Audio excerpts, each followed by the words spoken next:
За энэ өдрийн амар амгаланг айлтгая. Тэгэхээр нийгэм судлал хичээлээр эсэтэн шалгалт өгч байгаа сурагч зориулсан нэмэлт одоо ийм хичээлүүд явж байгаа. Тэгэхээр Монгол Улсын их сургууль одоо боловсролын үнэлгээний төв үндэсний телевизийн жил хамтраад ийм ТV хичээлийг явуулж байна.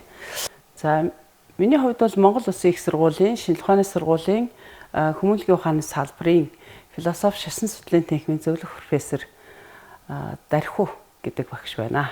За тэгэхээр улс төрийн засаглал эрх мэдэл гэсэн одоо онлын ойлголтуудын агуулгыг хүүхдүүд ойлгоход бас сурагчдаар арай товчхон байдаг учраас сурагчдаар их агуулгыг дэлгэрүүлээд жахан тэгсээ товчхон тайлбарлана. Тэгэхээр өнөөдрийн бидний одоо улс төрийн засаглал түн эрх мэдэл гэсэн энэ сэдвийн хүрээнд ярих байгаа агуулга бол нэгдүгээр төрийн засаглал гэж юу вэ?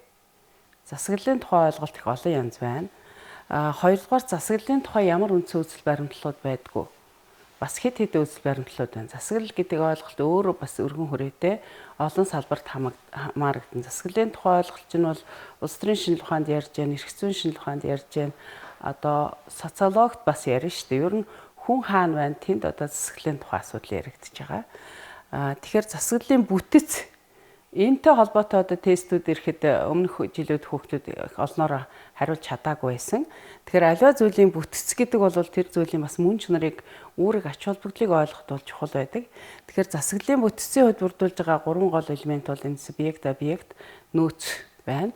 За тэгээд субъектууд нь одоо хин орох юм, объектууд нь ямар зүйлүүд ордгийг, засаглалын нөөц гэдэгт одоо бас олон зүйлүүд багтаж орж байгаа тийм. За тэгэхээр та нар бол бас энэ талаар тодорхой ойлголтууд байж байгаа. Дахиад бас өнгөрсөн одоо 2025 оны эсэтэн шалгалтын дээр энэ засаглалын хэмжигдэхүүнтэй холбоотой тестээр бас олон хүүхдүүд хариулж чадаагүй байгаа. Тэгэхээр засаглалын хэмжигдэхүүн гэдэг энэ дөрвөн үндсэн хэмжигдэхүүн байна шүү дээ. Орон зай, засаглалын цаг хугацаа, засаглалын одоо хэмжээ, засаглалын эзэлхүүн. Ялангуяа тэр засаглалын хэмжээ, засаглалын эзэлхүүн гэсэн хоёр ойлголтын дээр бол их хоорондоо төсөөтэй болохоор андуурах явдлууд их байна. За тэгээд улс төрийн засаглал гэж юу вэ? Улс төрийн засаглалын одоо тухай бас онлын үзэл баримтлалууд.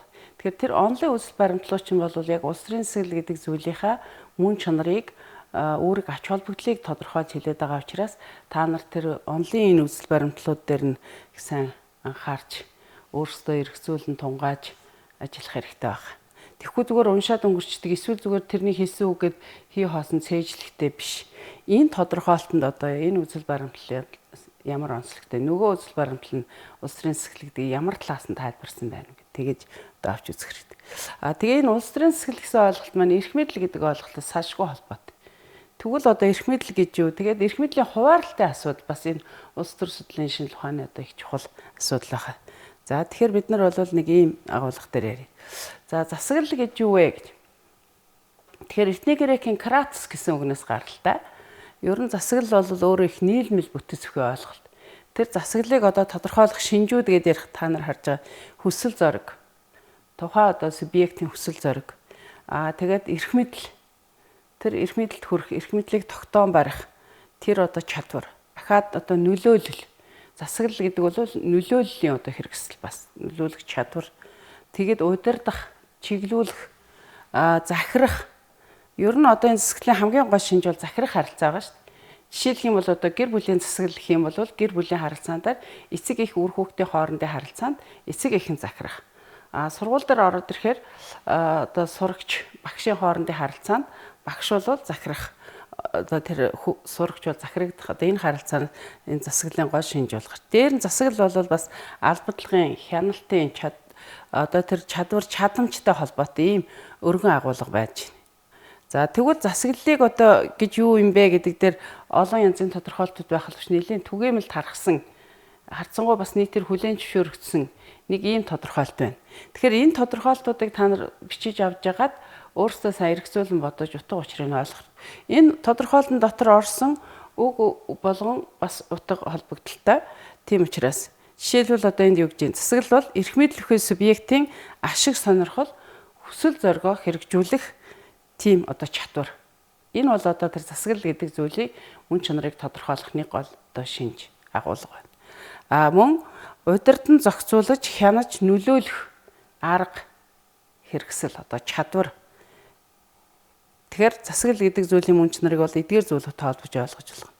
За ер нь засаглал гэдэг зүйл бол хүн үүсгэтэй хамт, нийгэм үүсгэтэй хамт л одоо бий болсон зүйл. Хүмүүс хамтаараа амьдардаг. Тэгэхээр хамтын амьдрал дээр бол бас удирдах, захирагдах одоо энэ харилцаа байна. Тэгэхээр засаглал гэдэг зүйл бол бас харилцааны байдлаар оршиж байгаа зүйл. Одоо засаглал гэдэг зөвхөн улс төрийн засаглал гэж ойлгож болох. Улс төрийн засаглал бол засаглалын хамгийн нэг гол түгээмэл хэлбэр мөн. Одоо ингээд ярьж байгаа цахим засаглал, компани засаглал гэж бүх юмдаар л тэр засаглал гэдэг үг хэрэглэгдээд байгаа шүү дээ. Одоо төрийн засаглалч гэдэг юм. За тэр хэлбэрүүдийг бол бид нар дараагаар нь бас ярих юм. За дараа нь бас засаглалын тухай одоо засаглал гэдэг бол ер нь нөлөөлөл гэсэн нэг юм тодорхойлт байна. Тэгээд тэр ямар нөлөөлөл вэ гэдгийг бол хэлж шít. Бас тодорхой үр дүн гаргах чадвар. Тэгээд эрх мэдэл бүхий субъект гэдэгт бол одоо засаглалын субъектийн хувь хүн байж болно. Дээр нь бас юу? Улс төрийн одоо байгууллагууд байна. Улс төрийн наам ч юм уу, засгийн газар ч юм уу. Эсвэл одоо бүр одоо нийгэм байж болно. Ахаад дэлхийн хамтын нийгэмлэгч байж болно. Тэгэхээр тэр эрх мэдэл бүхий субъект бол тодорхой төлөвлөсөн арга замаар ямар нэг хэрэгслийн тусламжтайгаар бусад хүмүүсийн үйл байдлыг үзүүлэх нөлөөлөл. Жишээлбэл одоо төрийн засаглал гэдээ ярих чинь бид нар гүйцэтгэх засаглал, хууль тогтоох засаглал, шүүх засаглал гэж одоо энэ жишээнүүдээс энэ нөлөөллийг бол харж болж байна.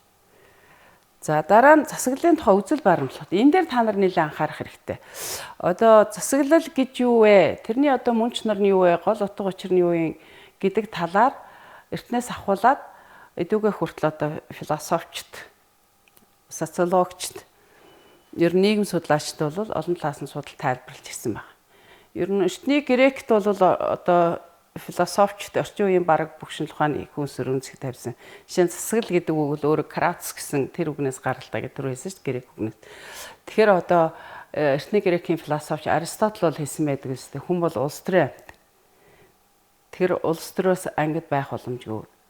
Аль нэгэн төр улсын иргэн байдаг. Тэгэхээр улс төрт хүссэн ч хүсээгүй ч одоо тэр засаглал захирагдах харилцаанд бас орж идэг тэр талаас нь.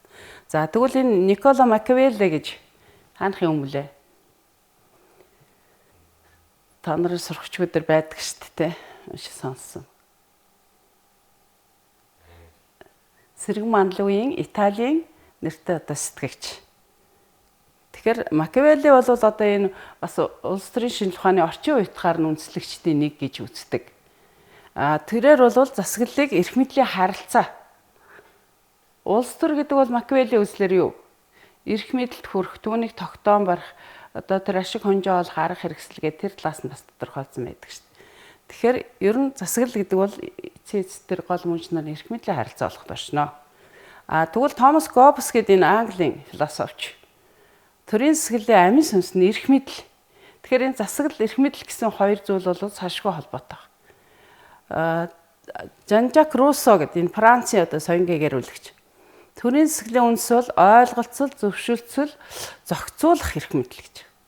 Тэр эрх мэдэл дотроосоо ер нь ойлголцох, зөвшөлдсөх, тэгээ зохицуулах эрх мэдлийг хамгийн чухал гэж үзэж байна.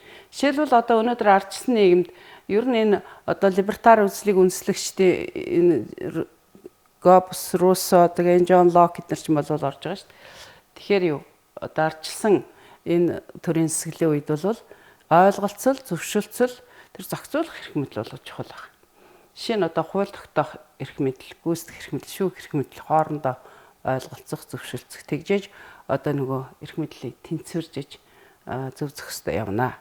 За Джон Лок гэдэг энэ бас Английн философч байна. Төрийн эрх мэдлийг хуваарлаж тэнцвэржүүлж байх хэрэгтэй. Та нарын сурагчгүй дээр бас байдаг шүү дээ. Либерализмыг үндэслэгч. Либерализм гэдэг улс төрийн одоо нэг үзэл баримтал үзэл сурталчилсан шүү дээ. За тэгвэл энэ Германы социологч Макс Вебер болохоор засаглалын гол шинжийг бас албатлаг, зөвшөлтсөл. Одоо жишээ нь албатлаг гэдэг чинь юу вэ? Төрийн засаглалыг хэрэгжүүлэхийн тулд тий одоо цэргийн юм уу эсвэл одоо шүүх, хууль, прокурор одоо албатан баримтчилгаан тэр хийдэг үстэй тий. Дээр нь бол бас гол нь зөвшөлтсөл байх шүү дээ. Яагаад тэгэхээр нөгөө нийгэмд хувь хүн адилхан давтагдшгүй янз бүрийн анги бүлэг давхраа за тэгээд тэр улс төрийн одоо намуудын хооронд бол үзэл бодлын ялгаа зөрөө их байна. Тэгэхээр олон асуудал дээр нэгдэж нийлэхээс хоорондоо зүрх зөрчилдөх явлаа. Хэдийгээр зүрх зөрчсөн ч гэсэн эцэст бол нөгөө улс орныхаа эрх ашиг дээр нэгдэж зөвшөлдөх ёстой. Энэ бол засаглалын одоо ялангуяа ардчилсан засаглалын хамгийн гол шинж гэдгийг Макс Вебер бол онцлсан байна. Одоо өнөөдөр манай Монголын одоо төрийн засаглалын жишээн дээр одоо зөвчгсөн улсын их хурлд бол 5 намын төлөөлөл байна.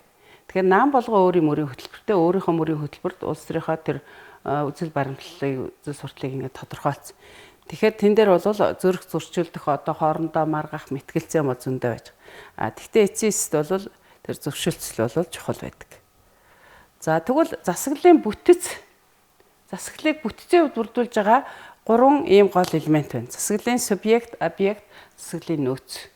За тэгвэл засаглалын субъект гэж юу? Энэ жишээ хэлэх хүн байна уу? Хамгийн анх дахь субъект нь юу? Засаглалын. Та нар бол засаглалын субъект мөн үү? Мөн шүү дээ. За ямар утгаар жишээ? Одоо нэг ийм шаардлага тавиад хууль ёсны жагсаал цуглаан дээр очиод үзэл бодлоо илэрхийлж байна. Энэ бол тэр улс төрийн үйл ажиллагаанд харилцаанд орж байгаа субъект мөн. За сонгуулийн насанд хүрсэн бол сонгуульд очиод саналаа өгж байгаа. Энд чинь бол одоо хувь хүн өөрөө засаглалын субъект гэдгийг харуулж байгаа шүү дээ. Тэгээд одоо хувь хүмүүс нь өөрсдөө одоо энэ засаглалыг хэрэгжүүлэхэд идэвхтэй байх юм бол улс төр бас өөрөө тогтвортой хэвийн сайн явах хэрэгтэй. Идэвхтэй оролцоо чухал байдаг. Тэгэхээр засаглалын субъект бол хувь хүнээс гадна шүү юу? Улс төрийн байгууллагууд, одоо улс төрийн наам, тэр сонирхлын бүлгүүд, тэгээд бас юу? Нийгмийн янз бүрийн нэг анги бүлэг давхраа, тэгээд дэлхийн хамтын нийгэмлэг нийгэм гэдэг ингээд субъект бол олон зүйл. За тэгвэл засаглалын объект гэж юу? За субъектээр энийг 2 өгүүлбэрийг бас нэмээд хэлчих. Жишээлбэл одоо лидерүүд гэж хэнийг хэлж байгаа? Манлайлагчтай, элитүүд гэд хэлж болно. Тэгэхээр засаглалын субъект бол ер нь эрх мэдлийн идэвхтэй хөтлөн чиглүүлэх шинжийг агуулж идэг.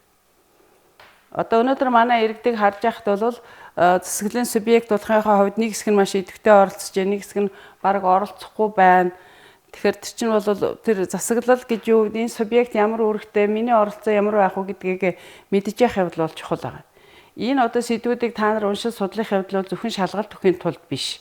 Ерөөсөө энэ улс төрийн субъект болохынхаа хувьд бас энэ онлын шинжтэй ойлголтуудыг бид нар үзэл судлаач мэдэх хэрэгтэй байна. За субъектийн хувьд бол ийм. Объект нь бол бас товчхоноор хэлэхэд ер нь иргэд нийгмийн хэсэг бүлэг, нийгэм одоо засаглалын үйл ажиллагаанд өртөж байгаа гол объектууд бол. За дараа нь засаглалын нөөц гэж юу вэ? Засаглалын нөөц гэдгийг бас товчхоноор хэлэхэд бол тэр засаглалыг хэрэгжүүлэхэд одоо хэрэглэгдэж байгаа арга хэрэгслүүд. Тэгээд засаглалын нөөц бол одоо хүн амын нөөц, мэдээллийн нөөц, эдийн засгийн нөөц, нийгмийн нөөц, албадлагын нөөц гэх мэтээр ингээд олон төрлөөр ангиллагдж байгаа. Эндээс энэ ангиллаас юу харагдж байгаа вэ гэхээр ер нь засаглалын нөөц гэдэг бол өөрөө засаглал гэдэг маань их өргөн агуулгатай ойлголттой адилхан олон талтай байна. За нэг энийг сорилыг ажиллачи. Сая одоо засаглалын нөөц гэсэн сэдвтэй холбоотой. За та нар өөрсдөө хэлнэ шүү. Одоо хүн амын нөөц бол аль нь байна? 1 үү 2 үү? 2 зөв. Тэгвэл мэдээллийн нөөц аль нь? Тэгэхээр ер нь тест ажиллахдаа бол асуултаа сайн анхаарад хариултаа бас маш сайн төвлөрчтэй унших хэрэгтэй. 4 юм уу? Зөв үү? Та юу гэж бодож байна? Зөв, 4. Тэгвэл эдийн засгийн нөөц хэдв? Сайн байна. Эдийн засгийн нөөц гэдэгт аль нь арга? 1 зөв. Чон зөрөгтэй хэлээ. Өөртөө итгэлтэй байх хэрэгтэй шүү дээ. За тэгвэл нийгмийн нөөц. Одоо социал нөөц гэж хэлж байна. Энэ бол аль нь? Улс төрийн бодлого хэрэгжүүлэх явцад өөрийг нь дэмжин хэмээн тооцож найдаж байдаг нийгмийн бүлэг давхраа. Зөв. За тэгвэл албадлагын нөөц. 3 буюу цэрэг зэвсэг ба хэрэгжүүлэгч аппарат хүчний байгууллага болоод тусгаалan бэлтгэгдсэн хүмүүс.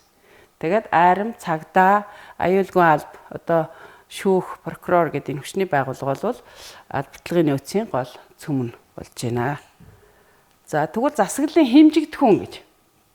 Одоо 25 онд яг энэ улс төрийн засаглалын хэмжигдэхүүнтэй холбоотой тест ирэхэд бас хүүхдүүд их олноороо хариулж чадаагүйсэн. Тэгэхээр засаглалын хэмжигдэхүүн гэдэг дөрвөн энийг одоо хэмжигдэхүүн үзүүлэлт байна. Засаглалын орон зай, засаглалын цаг хугацаа, засаглалын хэмжээ, засаглалын эзлэхүүн. За тэгэхээр засаглалын орон зай гэдэг бол улс орны хэмжээний болоод бүс нутгийн, орон нутгийн айлч орон зай засаглал оршин байдгийг илэрхийлж байгаа ойлгол. Хүн хаана байна? Тэнд засаглал байна гэсэн тийм. Тэгэхээр бүхэл одоо газар нутг энд хамаар. Засаглалын хугацаа гэдэг бол тухайн засаглалын одоо хэр удаан оршин тогтнохыг илэрхийлж байгаа ойлголт. Тэгвэл засаглалын хэмжээнд засаглалын нөлөөллийн цар хүрээг илэрхийлж байгаа ойлголт. Нөлөөллийнх нь цар хүрээг. Одоо жишээлбэл юу? Гүйцэтгэх засаглалын нөлөөллийнх нь цар хүрээ ямар байна? Өнөөдөр Монголд. Хууль тогтоох засаглалын нөлөөлөл, шүүх засаглалын нөлөөлийн цар хүрээ ямар байна? Та нар бодлол мэдж байгаа. За тэгвэл засаглалын эзлэхүүн гэдэг бол эрх мэдэл хідэн хүний ямар байгууллагад төвлөрсөн байгааг илэрхийлж байгаа ойлголт. Жишээлбэл одоо төрийн засаглал эзлэхүүн өнөөдөр. Хууль тогтоох засаглал, гүйцэтгэх засаглал, шүүх засаглал. Тэгээд тэдгээр нь дотроо бол яаж байна? Хуваагдаад явж байна. За тэгээд бас энэтэй холбоотой нэг сорилыг ажиллачээ. Тэгэхээр та нар бол эхлээд баахан сорил ажиллахаас өмнө ингээд үндсэн сэдв болгоны үндсэн ойлголтуудаас хаан зэгслээд авчих юм бол ямарч сорил ирсэн хариулж чадна. Зүгээр сорилын хариу цээжлээд авах бол нэг зэгцтэй мэдлэг болохгүй байгаа. За энэ засаглалын үндсэн хэмжигдэхүүнүүдийг зөв харгалзуулна. Засаглалын эзлэхүүн. За тэгвэл засаглалын цаг хугацаа 4 зөв. Тухайн засаглалын оршин тогтнох хугацааны асуудал. Жишээ нь ардчлалын нөхцөл засаглалт цаг хугацааг ялгаатай тогтоох нь бол нэг буюу бүлэг хүмүүсийн дарангууллыг хязгаарлах, эрх мэдлийг шилжүүлэх боломжийг хангах, үйл ажиллагаагаа тайлгнах юм олон талын ач холбогдолтой байна. Жишээ нь одоо яадаг улсын их хурл бол ингээд 4 жилийн хугацаатай сонгогдчих тийм үү? Ерөнхийлөгч бол хэдэн жилийн хугацаатай сонгогддог юм? Одоо улсын дээд шүүхийн шүүгч, ерөнхий шүүгч хэдэн жил вэ? Одоо үндсэн хуулиар ингээд бүр хугацааг нь тогтооцсон баг шүү дээ. За тэгвэл засаглалын орон зай 1 зөв. Ямар хэмжээний газар нутаг засаглал тогтох нь төрийн байгууламжтай холбоотой асуудал. Улс орны хэмжээний болоод бүс нутгийн орон нутгийн айлж орон зай засаглал бол оршиж байгаа. Жишээ нь одоо ингээд хороонд бол юу? Засаг дарга. Хорооны засаг дарга тэрний ажлын алба. Дүүргийн одоо засаг дарга тэр одоо орон нутагта бүс нутаг. Одоо говийн бүсүү, хангаан бүсүү гэдэг ингээд монголчин бол бас бүсчилсэн хөгжлийн тухай асуудал их яригдчихэж байгаа. За тэгвэл засаглалын хэмжээ гэдэг энэ хэмжигдэхүүн аль нь? Засаглалын нөлөөлөл цар хүрээ хэм хэмжээг илэрхийлж байгаа. Засаглалын нөөц төр легитим шин засаглалыг хэрэгжүүлэх арга хэрэгсэл зэрэгтэй холбоотой ийм зүйлт хэмжигдэхүүн байна. За тэгээд энэ яг өнгөрсөн жил 2025 онд СТ ерхий шалгалтанд ирсэн ийм сорил байна. Одоо 36 дахь сорил нь 2 оноотой. Тэгэхээр шууд мэдлэгийн шалгасан сорил бол 1 оноо байж хахад ийм хэрэглээ жаахан эргэцүүлэн бодох чадварыг чинь шалгасан тестүүд бол 2 онооч гэдэг юм уу 3 онооч гэдэг юм ингээд бас онооны ялгаа. Тэгэхээр одоо энэ нэг тестийг хариулж чадахгүй бол бүхэл бүтэн 2 оноо алдчихж байгаа байхгүй юу. За тэгээд энэ дээр яаж ийм вэхээр энэ дутууг энэ сэгүүд дээр зан дээр бичих юм. Энэ одоо хариултууд байна шүү дээ. Нийгмийн институт болон удирдлагын тусламжтайгаар субъект өөрийн нойрхлоо тогтоо. Тэгэхээр нөгөө 4 хэмжигдэхүүний маань 3 нь энд байж байгаа. Тэгээд 4-т нь байхгүй. 4-т нь энэ хариултаа сонгож тавь гэсэн. Аль нь? Зөв. Энэ төр улаан болгоод тавьсан. За ер нь иймэрхүү жоохон тавилт нь ингээд өөрчлөгдөхөөр зөвхөн нэг ганцхан мэдлэг шалгасан биш. За тэгээд дараагийн нэг асуудал бол та нарын энэ засаглалын ангиллууд байгаа даа. Жишээ нь хэлбэрийн хувьд бол гэр бүлийн засаглал, цэргийн засаглал, улс төрийн засаглал, төрийн засаглал, намын засаглал гэдэг ийм олон хэлбэрүүд байна бодит амьдрал дээр. Тэгвэл эрх мэдэл чиг үүргээр нь засаглалыг юу гэж ангилж байгаа?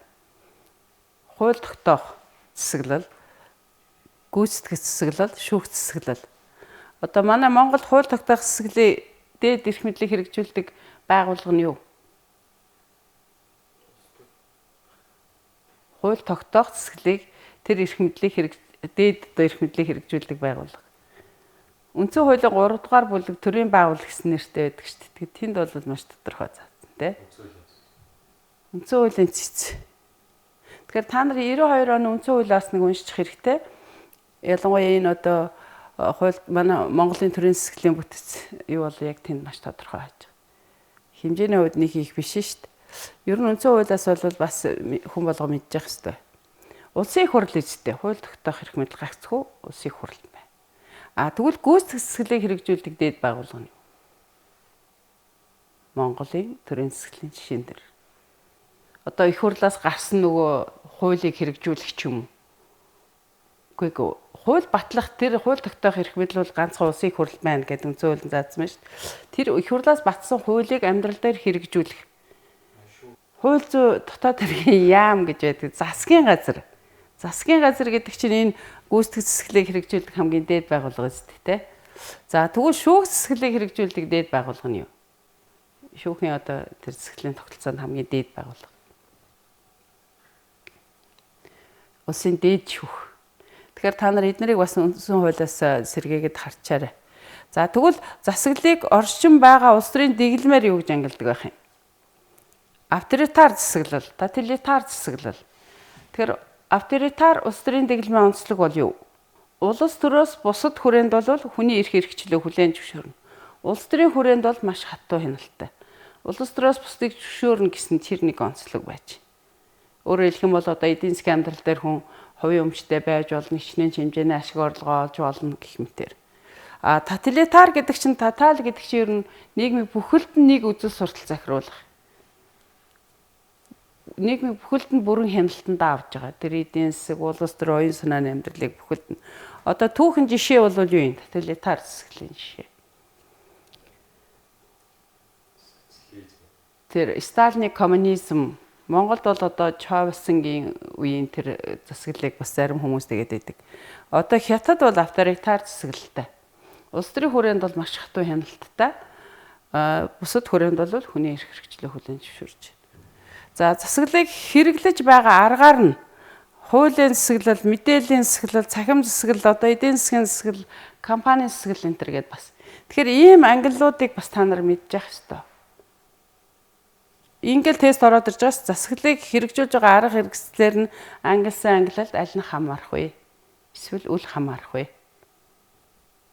Тэгэхээр ер нь одоо сурагчдаар байгаа зүйлийг багш нарынхаа өгж байгаа давтлага зөвлөгөөг аль болохоор ингэж бичиж тэмдэглэж аваад ах хэрэгтэй. Тэгэхгүй сонсоод нэг чихэр ороод нөгөө чихэр нь гарчиж байгаа. Бичихтэй өөрөө бас бодоод байх. Одоо харааны ой гэж хүртлээ шүү дээ. Тэр нь тогтож үлддэг байгаа.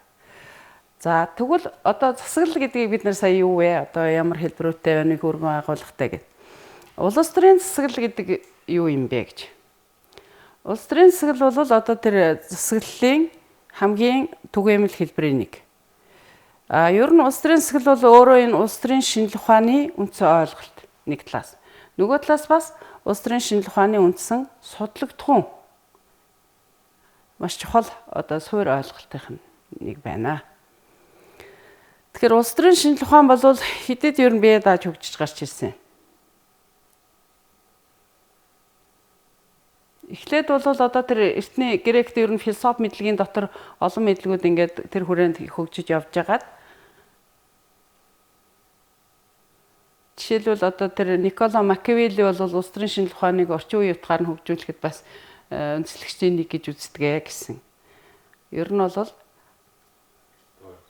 19 дугаар зуунаас за улс төрийн засаглалын тухай үзэл баримтлалууд. Тэгэхээр энэ Parsons орчин үеийн одоо улс төрийн судлаачид улс төрийн засаглалын талаар гол бүтээл ном бичсэн хүмүүсд байна л да. Энэ Америкийн одоо социологч, философч Parsons. Улс төрийн засаглал гэдэг бол нийгмийн янз бүрийн үйл явцад нөлөөлөх бодит боломж гэж тодорхойлж. Тэгэхээр улс төрийн засаглалын гол одоо нэг утга мөн чанар бол нийгмийн янз бүрийн үйл явцад. Тэр эдийн засгийн үйл явц байна уу, оюун санааны үйл явц одоо боловсрол, соёлын шинжлэх ухааны хөгжилдөж байна уу? Одоо нөлөөлөх боломж. Лассиол гэдэг энэ бас улс төр судлаач.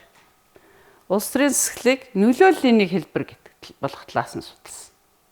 Улс төрийн засаг гэдэг бол нөлөөллийн нэг хэлбэр. Шийдвэр гаргах үйл явц дах оролцоо. Шийдвэр гаргах үйл явц дах оролцоо. За энэ дээр одоо ямар жишээ байж болох юм?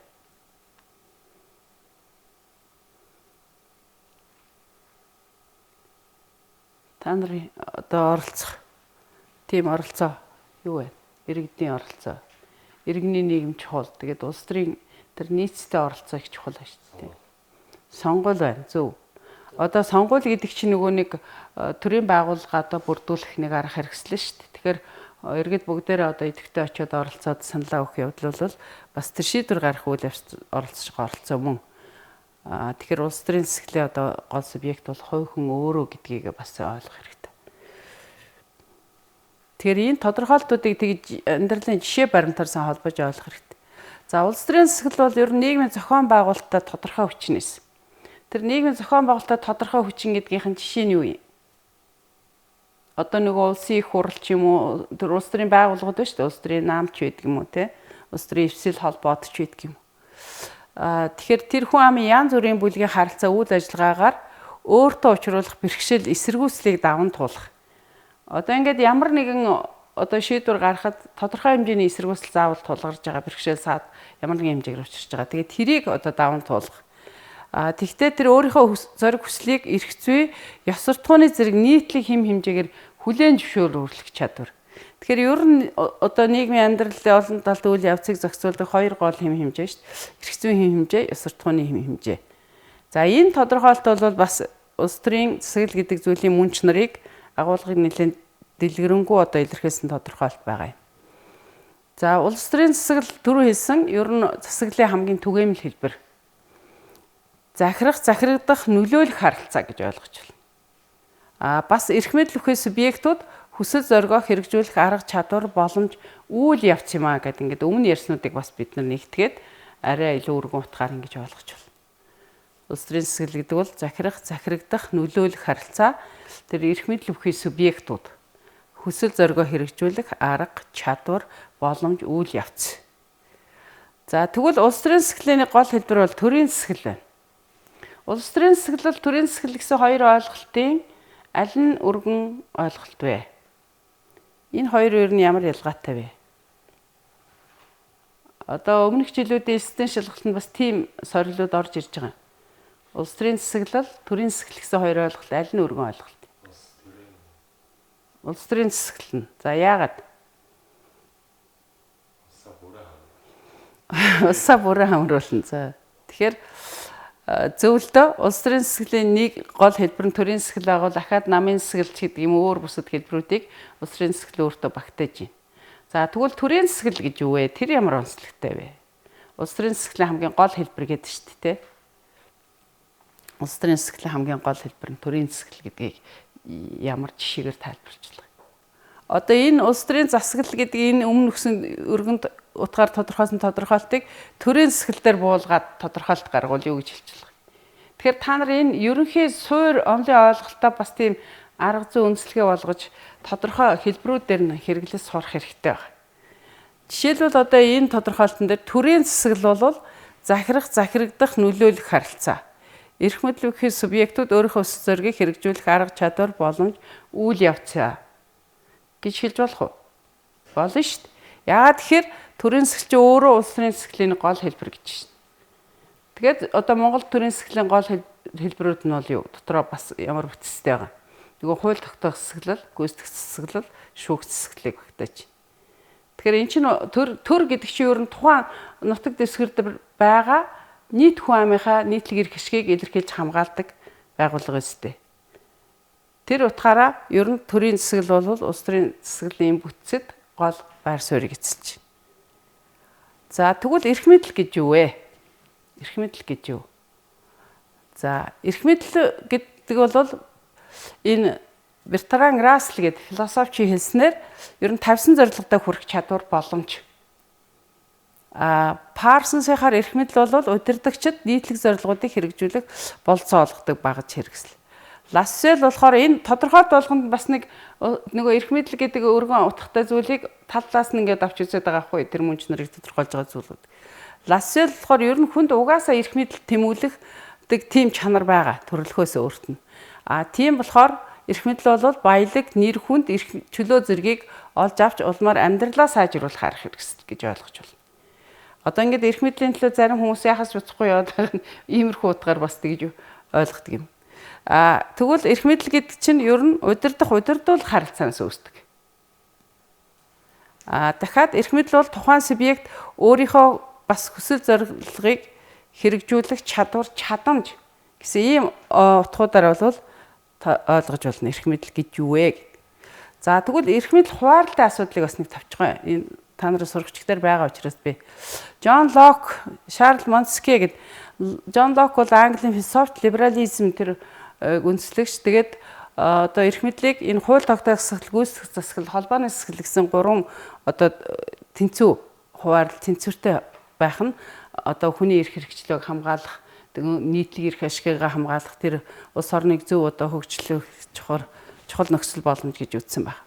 Тэгвэл тэр John Locke-ийн үзэл санааг Montesquieu цааш нь үргэлжлүүлээд энэ Францын философч бас соёнгийн гэрүүлэгч эрх мэдэл чинь бол эрх мэдлийг хуваарлах онол гэдгийг гаргаж ирсэн. Одоо манай үндсэн хуулийн тэр төрийн эрх мэдлийг хуваарлаад байгаа бол яг энэ онолоор явж байгаа.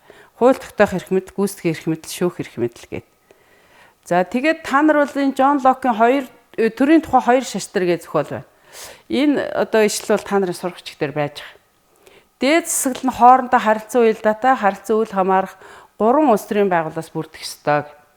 Хууль тогтоох засаглал буюу парламент, шүүх айрам гэсэн гол бүтэц зохиог гүйцэтгэх засаглал, тэгээ 3-т нь хаан болоод сайд нар багтдаг байгууллага буюу холбооны засаглал гэдэг энэ эрх мэдлийг тэнцүү хуваарлах үзэл санаа гардаг. Үүнд хаан гүйцэтгэх болон холбооны засаглалын тэргүүн мөн засгийн газрын бүрэн эрхийг хуулиар тогтоодог бөгөөд түүнийг хаан, сайд ер нь хинч зөрчих ёсгүй. Бусдын адил хуулийн захирагдаж иргэдийн өмч амьдралд хүндэтгэлтэй хандах учиртай гэдэг.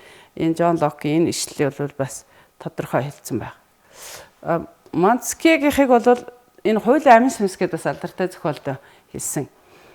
Тэр хууль тогтоох гүйцэтгэх эрх мэдлийг нэг этгээд буюу байгууллагад нэгтгэвэл эрхчлөө хэрэгжихгүй. Эзэн хаан болоод хууль тогтоогчид дарангуйлагч хуулийг тогтоож хэрэгжүүлэх аюул тулгарна. Түүнчлэн шүүх эрх мэдэл нь өөрөө хууль тогтоох гүйцэтгэх эрх мэдлээс тусгаарлагдахгүй бол бие даахгүй тохиолдолд бас эрхчлөө үл оршино гэдгийг ингээд үндэслэж өгсөн байна. Хэрвээ шүүх эрх мэдэл хууль тогтоох эрх мэдэлтэй нэгдвэл иргэдийн амьдрал эрхчлөө дур зоргын золиос болж шүүгчд хууль тогтоогчд болно. Хэрвээ шүүх эрх мэдлийг гүйцэтгэх эрх мэдэлтэй нэгтгэвэл шүүгчд дарангуйлагчд болох болцоог бүрдүүлнэ. Яагаад одоо энэ эрх мэдлийг тэнцүү хуваарлах шаардлагатай вэ гэдэг үндэслүүдийг бол гаргаж өгсөн байна. За тэгээд дүгнэлтийг бол та нар бас өөрсдийнхөө хийх байх. Ер нь одоо засаглал гэж юу вэ, улс төрийн засаглал гэж юу вэ, эрх мэдэл гэж юу вэ гэдгийг бас нэг гол утгыг бол эдгээр ойлголтоор тайлбарлаж болж байгаа. Засаглал нь бол эрх мэдэл өгөх субъектийн ашиг сонирхол, хүсэл зорилгоо хэрэгжүүлэх, удирдан зохион байгуулж, зохицуулж, хянаж, нөлөөлөх арга чадвар. Улс төрийн засаглал бол тэр нийгмийн зохион байгуулалтаа тодорхой өвчнөөс гэдэг түрүү хэлсэнтэй нийгмийн янз бүрийн бүлгийн харилцаа үйл ажиллагаагаар өөртөө учруулах бэрхшээл, эсэргүүцлийг даван тууж, өөрийнхөө зориг хүслийг эрх зүй, ёс суртахууныг гэх мэтийн одоо нийтлэг хэм хэмжээгээр хүлээн зөвшөөрөх чадвар. Эрх мэдэл бол тухайн субъектийн хүсэл зорилгоо хэрэгжүүлэх боломж, чадвар, чадамж гэдэг. Тэгээ энийг та нар өөрсдөө Монголынхаа жишээнүүдээр сайхан авч үзэх хэрэгтэй. За төгсгөлд нь ном зүй бас хэлчихье. Энэ ном бүтээлүүдээс та нарт дэлгэрүүлж уншвал бас боломжтой. Монгол Улсын их сургуулийн улс төр судлалын тэнхимийн багш нарын хамтарч бичсэн улс төрийн шинжилгээ ухаан гэдэг ном байна. За Монгол Улсын боловсролын их сургуулийн улс төр судлалын багш доктор Жаргал Саран Гэрэл нарын бичсэн бас улс төрийн шинжилгээ ухаан гэдэг сурагчиг байна. За тэгээ энэ улс төрийн шинжилгээ ухааны нэвтрхий тол бичиг гэдээ бас 2020 онд бичигдсэн. Тэнд ингээд улс төр судлалын шинжилгээ ухааны үндсэн нэр томьёо үзэл баримтлалууд байгаа. За тэгээ амжилт хүсье бүгдээрэнд нь.